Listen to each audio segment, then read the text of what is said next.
office carries no scholarly authority and represents no Muslim institution in Uganda.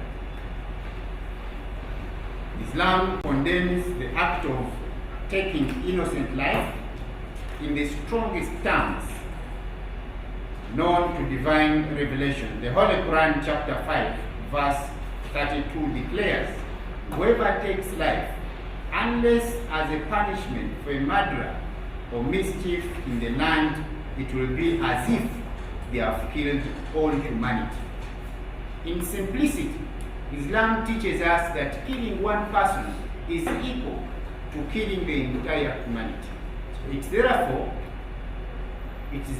wrong in Islam, unacceptable for someone to take another one's life.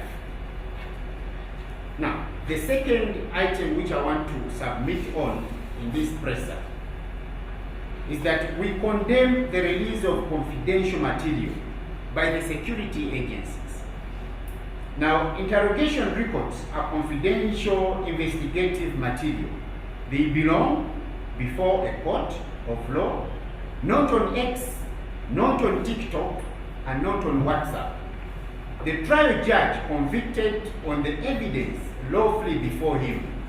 These alleged religious justifications formed no part of that basis. We demand a transparent, time-bound inquiry into how the recordings left the official custody of court and ended up on Twitter, ended up on Facebook, and ended up on WhatsApp. 3. Islam is a religion of peace and tolerance. The word Islam itself is derived from the word peace. And that's why every time we meet each other, we say, Assalamu alaikum. Peace be upon you. It means we are preaching peace. The Quran chapter 49 verse 33 teaches us that we were made into peoples and tribes that we may know one another. And chapter 2 verse 256 declares that there shall be no compulsion in religion. Ugandan Muslims have worshipped, intermarried, traded, served this republic alongside the Christians and other compatriots for generations.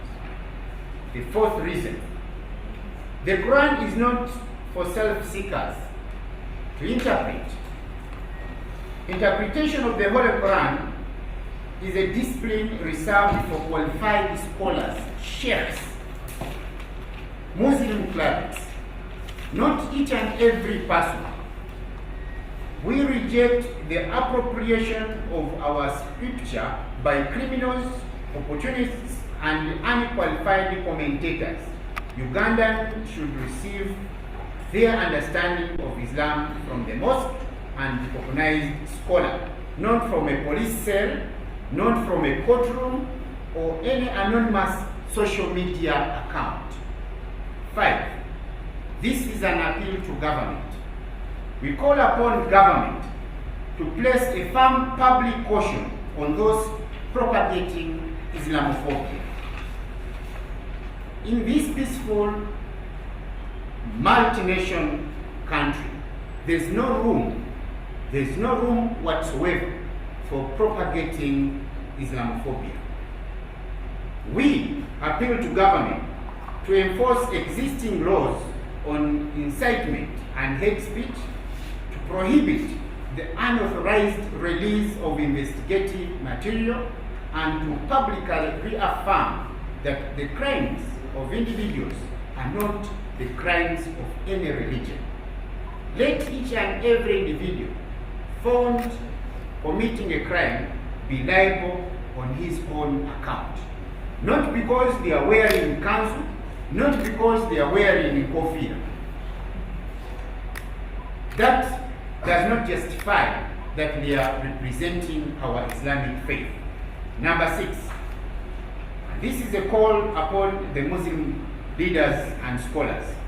We call upon the leadership of the Muslim community in Uganda, imams and sheikhs and Islamic institutions, to issue a unified and authoritative exposition of the correct Islamic teachings on the sanctity of life in Friday's khutbahs and on radio, television, and digital platform, so that we shed a correct image and teachings of the Holy Quran and the teachings of our Prophet Muhammad sallallahu alaihi wasallam.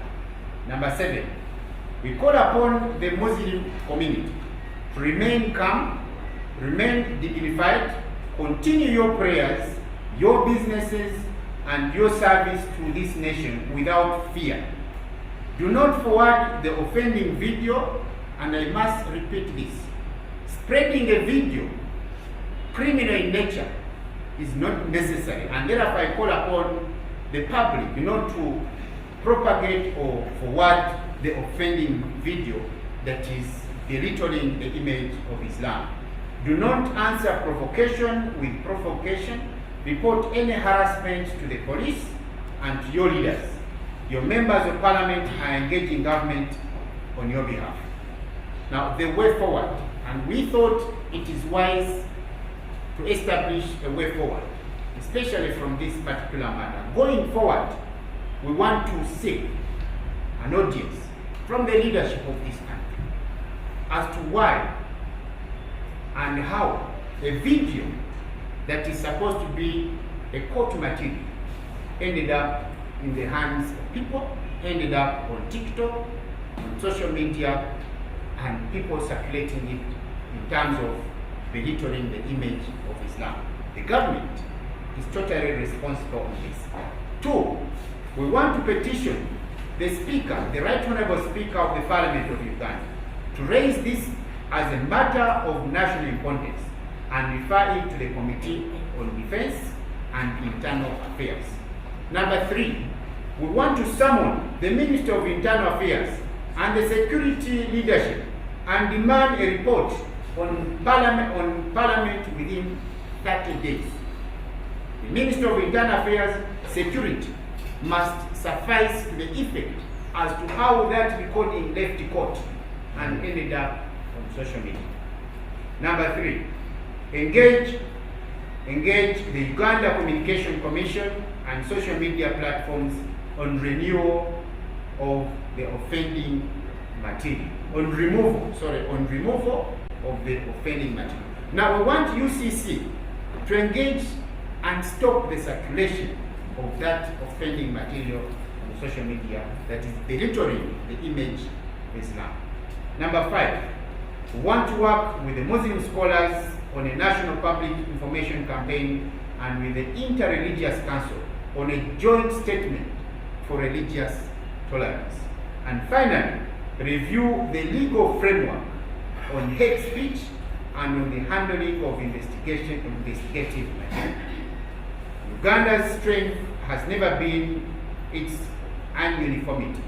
It is our ability to hold Muslim and Christian in one national family. We will not surrender that inheritance to those who profit from fear. Now, dear brothers and sisters, we are here to fight for the rights of the Muslim community within Uganda. What happens to Muslims happens to all of us, and that should be a statement. We are here to protect the image of Islam. We are here to defend the rights of each and every Muslim. We are not here to support criminals. We are not here to start babysitting people who are committing criminal activities in the country. Those found committing criminal activities must be charged according to the law, not in the image of Islam.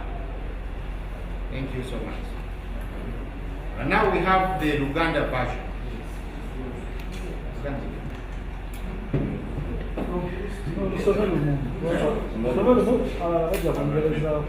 Okay. Abatuwuliriza mwenna bannayuganda yonna gimuli, assalamu alaikum warahmatullahi wabarakatuh. Bemulaba mu maaso kammwe ke kabondo k'ababaka abasiraamu mu Parliament ya Uganda era ekituleese wano y'ensonga enkulu etambulira ku mitimbagano egy'enjawulo nga tulaba abantu abavvoola ekitiibwa ky'obusiraamu.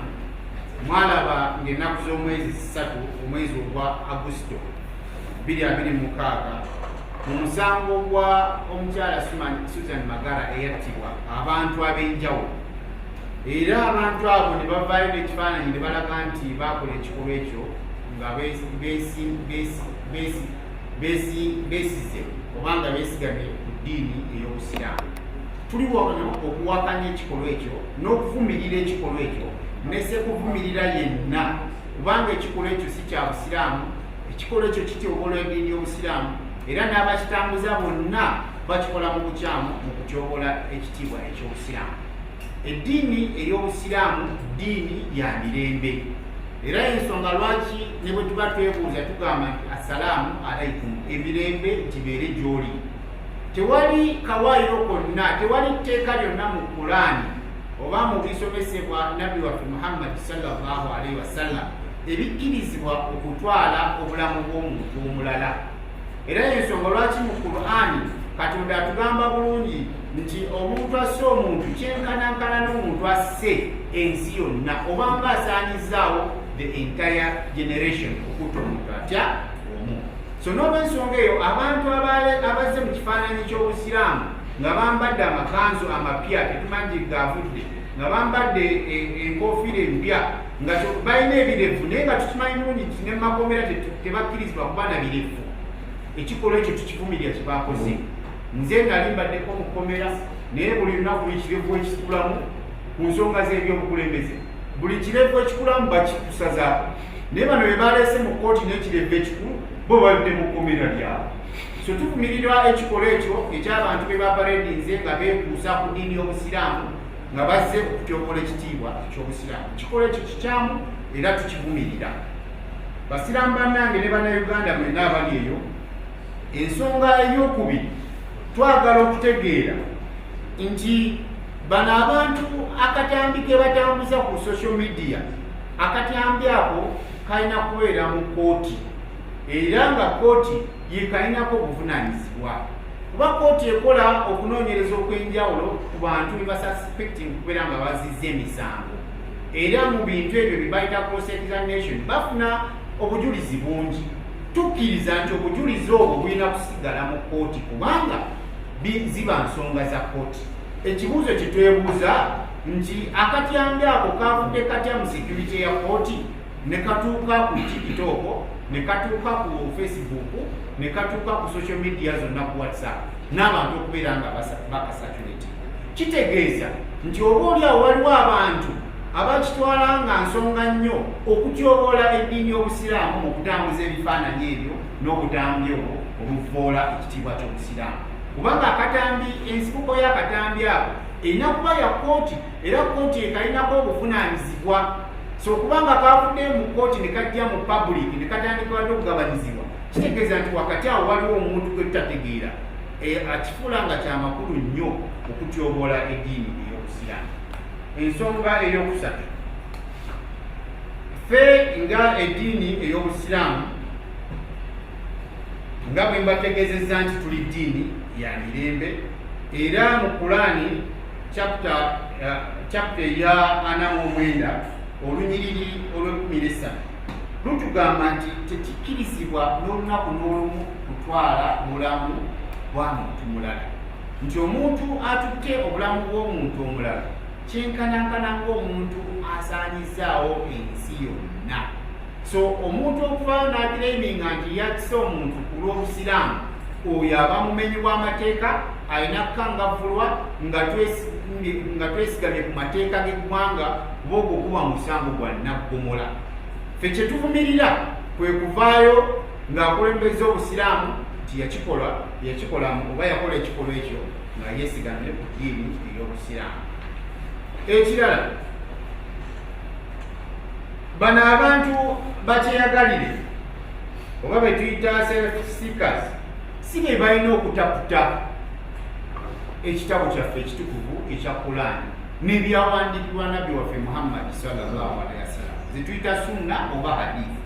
Nedda, abantu abalina obuvunaanyizibwa okutaputa Qur'ani n'okunnyonnyola ebyawandiikibwa nabbi waffe Muhammad sallallahu alaihi wasallam hadith ne sunna be bamanyi mu ggwanga bamaseeka baimaamu baffe ne si buli muntu ali ku street nti akuziza ekirevu ayambadde akakaaya ayambadde enkofiira nti kati oyo seeka ajjudde era asobola okubeera ng'ayogera atoola fatuwa ku nsonga z'obusiraamu.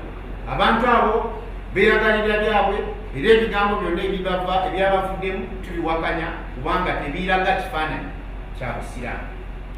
Ensonga endala gyejagadde okubeera nga oba gye twagadde okubeera nga tutangaaza olunaku lwaleero kwe kusaba gavumenti eveeyo mu bulambulukufu ku nsonga y'okutyoboola ekitiibwa ky'obusiraamu oba kye tuyita Islamophobia. Obusiraamu ddiini gye tukkiririzaamu era tulimanyi tusuka mu miliyoni 13 ez'abantu mu Uganda. Ekyo nno kitegeeza nti eddiini y'obusiraamu tugyagala nnyo kubanga Katonda waffe Allah subhanahu wa ta'ala yeddiini yatwagaliza. Aya yasembayo okubeera nga Allah wasiba Allah subhanahu wa ta'ala aliviringa Qur'an mu hijjatul wida. Katonda ategeeza al-yawma akmaltu lakum dinakum wa atmamtu alaykum ni'mati wa raditu lakum islaama diina, nti bantu mmwe mbagaliza eddiini ey'obusiraamu. Ekyo nno kitegeeza nti eddiini gye tusinza ddiini Katonda waffe eyagitwagaliza. Era n'olw'ensonga etusaba gavumenti eveeyo eprotectinge oba erwanyise abantu bonna abavvoola ekitiibwa ky'eddiini ey'obusiraamu. Nziraziramu okubiriza ebitongole by'obusiraamu mu Uganda. Mbasaba ne sekusaba yenna ffenna tuveeyo mu lwatu tuvumirire ekikolwa kino kuba bwe kinaasuka wano kijja tuuka ekiseera nga musanga n'abantu mu mabaala banywa omwenge nabo bagamba nti abo nabo basiraamu. Ate nga tukimanyi bulungi nti eddiini y'obusiraamu tekkiriza kunywa mwenge. Abantu bajja tuuka okwambala amakanzu bagende mabaala banywe omwenge tandika okugamba nti abasiraamu baabo banywa omwenge. So nsaba ne sekusaba yenna ebitongole by'obusiraamu mu ggwanga muveeyo ku nsonga eno tugivumirire. Ku kutuba ku lunaku olwokutaano tuveeyo tusomese abasiraamu tuvumirire okufuula ekitiibwa ky'obusiraamu. Bwe kiba kisoboka tugende ne ku rediyo tusomese abantu obusiraamu, tugende ku TV z'eggwanga tusomese abantu obusiraamu, n'abakola mawulire tubeere nga tusomesa abantu obusiraamu, tutegere abantu baffe bategere eddiini y'obusiraamu biki byeyimirirako.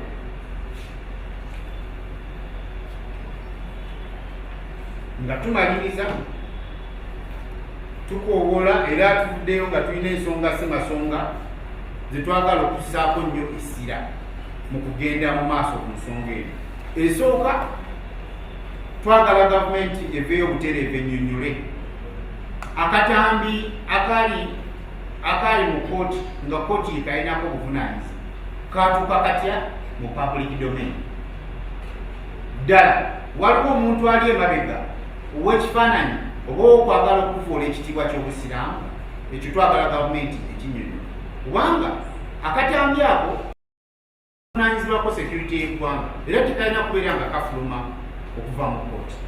Ensonga ey'okubiri twagala kubaga ekiwandiiko wano mu Parliamentary ya Uganda bajje batubulire akana n'akatambi nti ebiwandiiko bya kooti byatuuse bitya ku TikTok, byatuuse bitya ku Facebook, byatuuse bitya kitongole ekyamawulire mu ggwanga Uganda Communication Commission UCC mbagirawo basangule akatambi ako ku mitimbagano egy'enjawulo kaleme kubeera nga kaddamu okutambula kubanga akatambi kafuluma mu bukyamu ate kavvoola ekitiibwa eky'eddiini y'obusiraamu.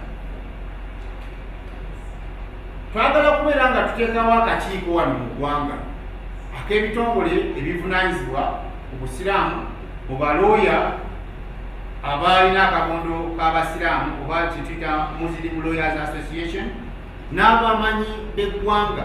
Tuteekemu enkola mu ggwanga egenda okuyamba obutaddamu kubeera nga ekitiibwa ky'obusiraamu kivvoolwa mu nkola eyo.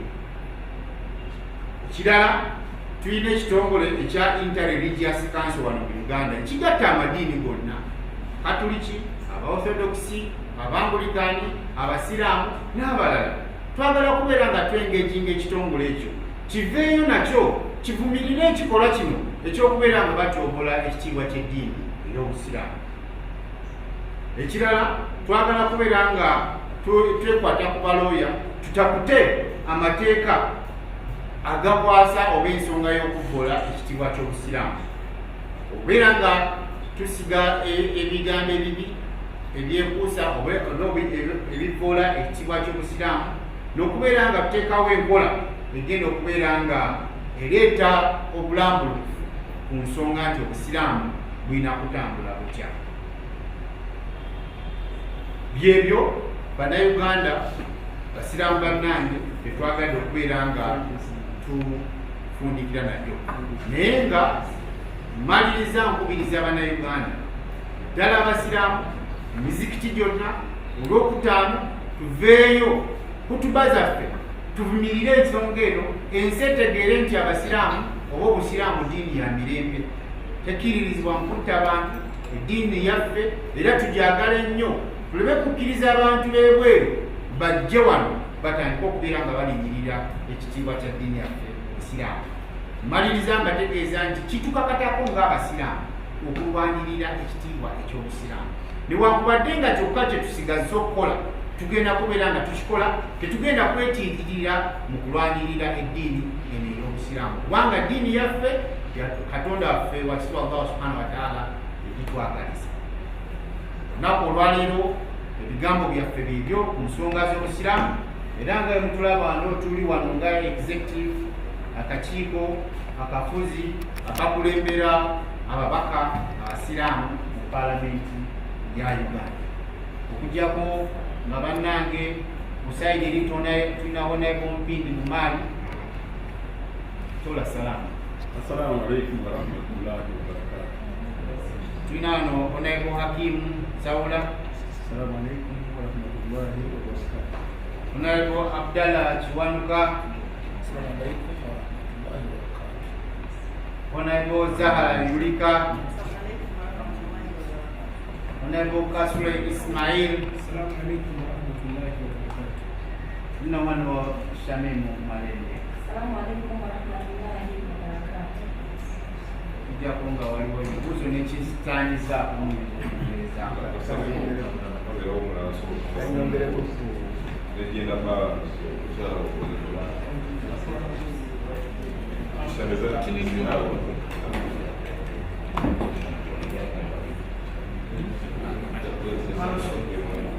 Kati nnyo enjagala tunyumireko basiraamu.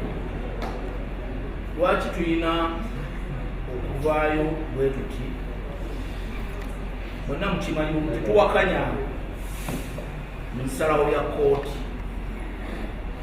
naye kooti ebeera n'amaaso, era ebintu bingi bye twebuuza wano twandibadde tusuubira nti kooti yandibadde ebyebuuza. Emabega ebyo byonna byonna muzze mulaba abasiraamu bangi bakwatwa, buli attibwa atlisi mubeeramu omusiraamu. Era tumanyi nti ne mu judicial omwo mulimu balooya abasiraamu. Bwe tugamba nti kooti ebeera n'amaaso, bintu bingi byebeera erina okulaba oba oliawo n'ebyebuuzaako. Bino ebimu byandibadde birabikirako ne mu nsala ya kooti, ng'omulamuzi awakanyiza ddala abantu bano bye boogera, kubanga ne mu kooti omulimu balooya abalamuzi abasiraamu, era betwandisuubidde nti abeebuuzizzaako ku nsonga eyo. Ye abaffe mwe mwavuddeyo ne mwebuuza kyazze kitya abavunaanibwa bano ne bajja bonna nga bambadde yunifoomu yemu n'obukofiira bwe bumu, byayingidde bitya mu prison? Ekyo kyonna kirina okwebuuzibwa, ne akulira amakomera atunnyonnyole byateekebwateekebwa bitya mu mbeera eyo. Oba oli awo babawa exception ki okubakkiriza okuza ebirevu? Kyetumanyi obulungi byabashayida kyamanyi obulungi nti bw'oyingira mu kkomera buli wiiki, oluvannyuma lwa wiiki bbiri bakusalako enviiri n'ebirevu. Bano baabikuza batya? Tulowooza nti wabadde wakakwati oba okutulima empindi ku mabega, okwagala okutuliisa engo ng'eddiini busiraamu kubikolwa, bwe tulowooza nti oba baabizza guluma yaguzza ng'Abaganda bwe bagamba, si kukyambika abantu bonna. eyanze ne toyanze. This is somebody who's official. This is somebody What has been transpiring in this country, whatever murder has been committed, at least you find in one way or the other, some people carry Muslim names, get arrested. In most of the murders in this country, let be those ones of our sheikhs who were murdered, at least some people were arrested carrying the names of Muslims. So some questions are arising. Judiciary or a judge always carries what they call a judicial eye or a judicial notice. And by this, judges carry on, do research. And within the judiciary, we are aware there are so many judges. There are some judges who are Muslims. What prevented this judge at least to make a thorough explanation and denial about these allegations within his own judgment upon inquiry from judicial officers who are Muslims? Could this be the position of Islam? Of course, that would have expected this to appear and to be outlined in her judgment. Also, in her conclusive remarks, what caused these Muslims to put on uniform councils and the hats? What about growing the beard? Was this an arrangement between court and the prison, or the people who were in custody of these people? So this remains the major questions within this case, and we seek for an explanation. How did this come? Thank you.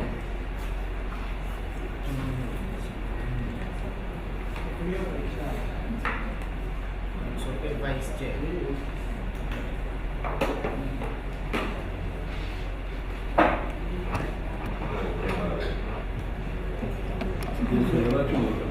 You are independent.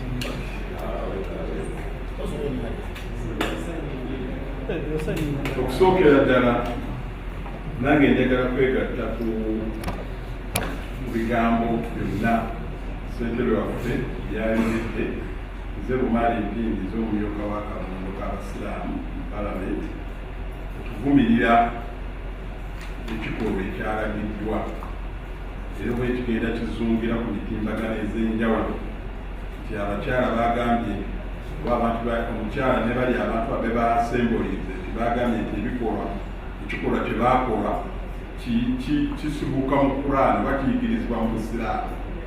Njagala kugamba nti si kituufu, era ebyo babikoze ng'abantu, naye ate mu buufu bwe bumu njagala kuvumirira ne ekikolwa ekyo kye baakoze okusimbya Abasiraamu be bayita Abasiraamu bendowooza nti si Basiraamu, ne bambala amakanzu agatukulanga amata, ne bateekako obukofiira obupya obuzibu. Bannange embeera y'abakomera buli omu banyumanyi newankubadde abantu babaamu ab'enjawulo, ne mwenna abalina omusango temusobola kwambala kanzu mpya, temusobola kwambala nkofiira mpya. Wakino ekiba kya kanzu, oli kayambale enkadde, oli ayambale ey'ebituli, oli ayambale olabe nti saabe mwina ne mukuza ebirevu byonna byakulira bitya okumu, byonna ne bikula omulundi gumu. Kwegamba olaba nga waliwo ekigendererwa ekyabaddewo ekyagala kutyoboolwa okutyoboola ekitiibwa eky'Obusiraamu.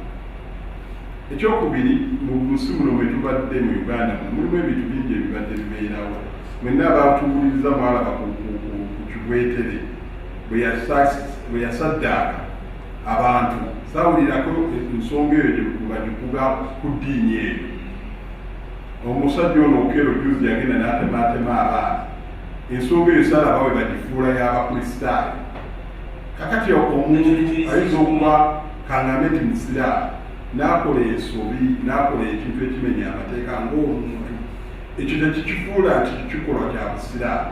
Obusiraamu ddiini ya mirembe, Obusiraamu buvumirira okutta abantu, Obusiraamu buvumirira n'okuumya n'obatose naye n'olumya munno n'omunakuwaza, Obusiraamu bukivumirira. Kakati omuntu n'agenda natta n'agamba nti ffe tukkirizibwa okutta, ekikolwa ekyo tukivumirira era waliwo ekintu ekikusike ekirina okunoonyerezebwako lwaki babasimbiza layini ne baba bamaze amakanzu ameeru amapya amayitirivu ag'ebbeeyi ne babateekako obukofiira obulungi ne bagamba nti kino ffe twakikoze kubanga ng'abasiraamu kitukkiriza. Ekikolwa ekyo njagala nange kwegatta ku ddoboozi lya bamemba bannange, gavumenti enoonyereze ani ali emabega waakino era ekigendererwa ki tusobole okutuuka ku kinywisi eky'embeera eno, kubanga bwe tukireka ne kitambula bwe kityo kigenda kutyoboola obusiraamu ate ng'abasiraamu bwe batyo batambula nga bakola ebintu byabwe mu mbeera ez'enjawulo. Abalamuzi tubasuubira nti bo balina okumanya buli kimu era baba bagenda okuwa luulingi balina ebintu bingi nnyo bye bayitamu. N'omulamuzi okuvaayo n'agamba nti nakootinga ebyo ebintu bali bye boogedde n'abiteeka mu luulingi n'alema kugamba nti naye ate newankubadde bano boogera bino naye mu njigiriza ya Quran oba okunoonyeza ko tutuzudde kino kikolwa kya busiraamu. Nakyo ndowooza omulamuzi omukyalo oyo alina kye yalese yabadde alina okugjayo obulungi okutereeza eddiini ey'obusiraamu. N'olwekyo tukivumirira era tulowooza nti gavumenti egenda kutwala ekintu kino nga kikulu. Abantu abo bavunaanibwe nga bo baleme kuddira bintu byabwe kubiteeka mu busiraamu. Ekyokubiri, abantu bangi ab'amadiini ag'enjawulo bakola emisango egy'enjawulo, naye lwaki ku sayidi y'abasiraamu omuntu bw'akola omusango obusiraamu bwe bufubutukayo ennyo okusinga omuntu ng'omuntu? Ffe tugamba ng'abasiraamu ti omusiraamu waba akoze omusango ng'omusiraamu mumuvunaane ng'omusiraamu, mumuwe ebibonerezo bye ng'omusiraamu, naye muleme kulowooza nti nange ataakibaddemu omusiraamu kinkwatako. Enkola eyo tunaagikyusa, ffenna tujja kubeera mu mirembe ate tujja kusanyukira ekyo ekigenda mu maaso.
nga tulondamu kibiteekeddwa okwogera oba nekibiteekeddwa okwesibako okuyitamu okola ebikyamu kyabadde kikyamu. Era ngenda kuyimiriramu nekyapasoni waffe okulaba nga paka nga petition oba okwemulugunya kwaffe kutuusa wa sipiika, kubanga kyensinga okwagala mutu okulaba nga Parliamentary ya Uganda yogedde kwena ensonga, twongere okufuna okumanya lwaki kyabadde bwe kityo era lwaki n'omulamuzi yakkiriza embeera eyo ebeerewo mu mbeera yonna.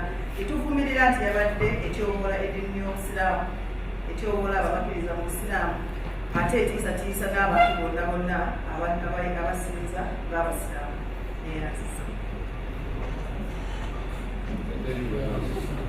There's one question which I had.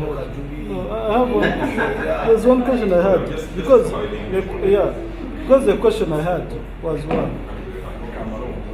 Okay, yes, get the English version. I am so grateful for the initiative from our chairperson, Honorable Chirumina. I also add my voice to condemn the actions of the judicial and the convicts. You putting on like a Muslim doesn't give you the liberty to speak for the Islamic religion.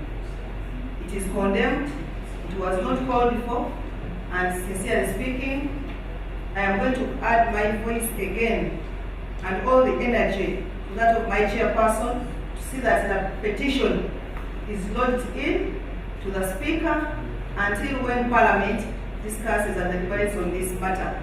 We need to reach to the gist of the matter. Why? Why did this happen? Why did the judiciary come out and condemn this action? Because it wasn't good at all. You put him on like a Muslim, and then you start saying, you start selecting where you want to believe, what you want to believe in. That is not called for, and it was bad. We condemn it. So, Honourables and Honourable Chair, thank you very much for the initiative. We are going to stand by the people of Uganda, such that the Islamic religion is given its dignity it deserves. Thank you. Okay. The question I had was, I appreciate the fact that the Muslim caucus is coming out to condemn what we saw in the video. Yeah, because this comes at a time when there is a lot of distortion in faith across board.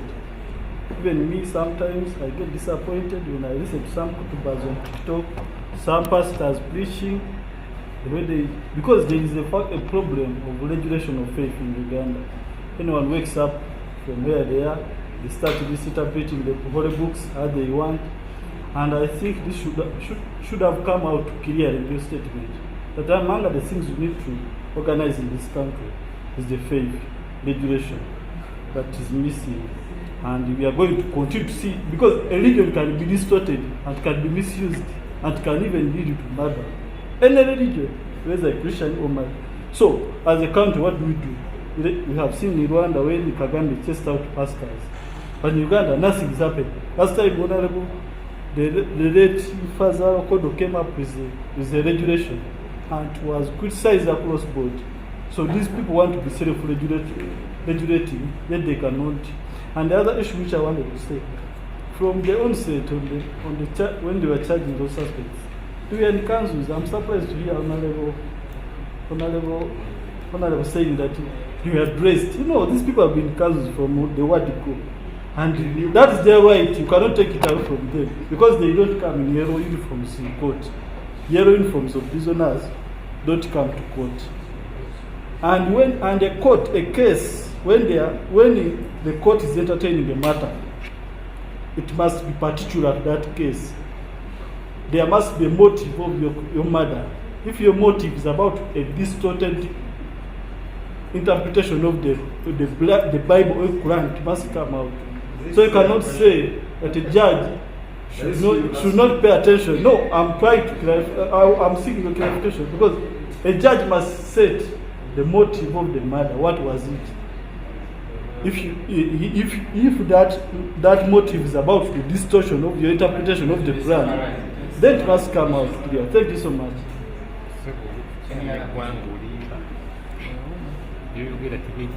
Okay, I'll take it that there's no any other question.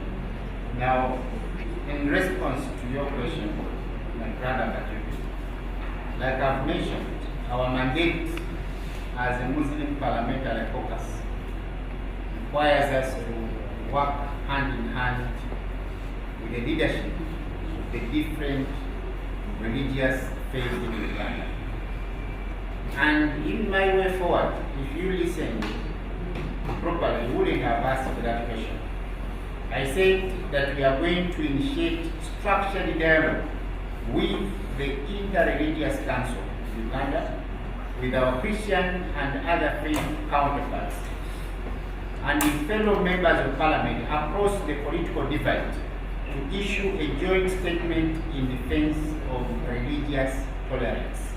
So I think that covers on a bigger picture in terms of what should be said and what shouldn't be said. The good thing as a country, we have an umbrella which joins the different religious faith, and that is the Interreligious Council. We are going to work hand in hand with them to ensure that we get a very good way forward on the issues related to different religions in the country. Thank you. Can you answer